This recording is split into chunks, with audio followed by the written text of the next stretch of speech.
Les relations sociales s'exercent, on l'a vu, dans un cadre juridique précis, avec des postures plus ou moins compatibles avec le dialogue. Mais ce qui compte dans les relations sociales, ce sont les thématiques qui sont abordées, quand elles ne sont pas phagocytées par le législateur. Comment faire pour que le dialogue social ne soit pas un dialogue de sourds ?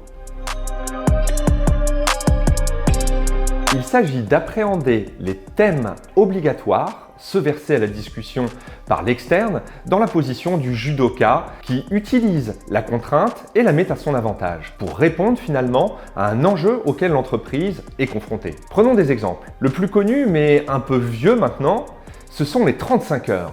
Certaines entreprises en ont fait un bon levier de transformation, particulièrement dans les relations avec les clients. Dans ce cas-là, l'obligation légale n'était plus vraiment un obstacle, mais est devenue un levier. D'autres se sont fracassés en prenant le sujet par la norme et certaines ne s'en sont pas remis. Plus récemment, l'obligation des 24 heures hebdomadaires minimum pour les temps partiels a remis profondément en cause l'organisation du travail dans les magasins de l'entreprise Sergent-Major. Elle a abordé cette contrainte comme une opportunité. L'organisation du travail négocié a permis de répondre au nouveau cadre légal, mais aussi de gagner en efficacité économique et en qualité de service, tout en améliorant le quotidien de ses collaborateurs.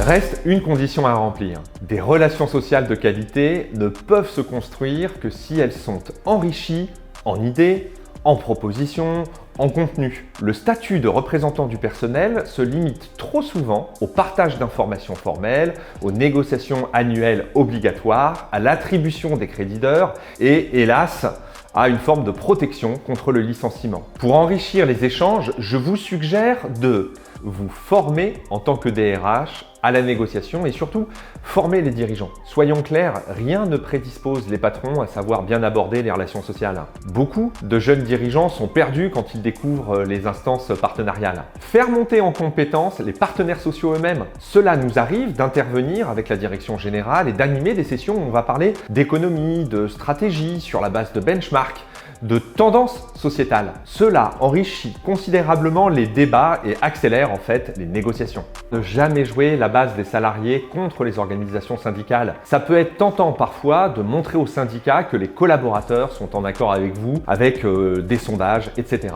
Eux le font souvent en fait, mais quand l'employeur s'y risque, c'est pour moi une ligne rouge, le risque d'une victoire à la Pyrrhus. En négociation, il n'y a rien de pire que de vouloir gagner un duel. Sur cette base, la bataille des idées et des représentations culturelles continuera à exister. Mais on s'appuiera sur des positions plus éclairées. Ces éléments dessinent ce que pourrait être le nouveau paysage des relations sociales avec un repositionnement de la DRH, plus de temps alloué au traitement des enjeux humains qui créent de la valeur vraiment pour l'entreprise.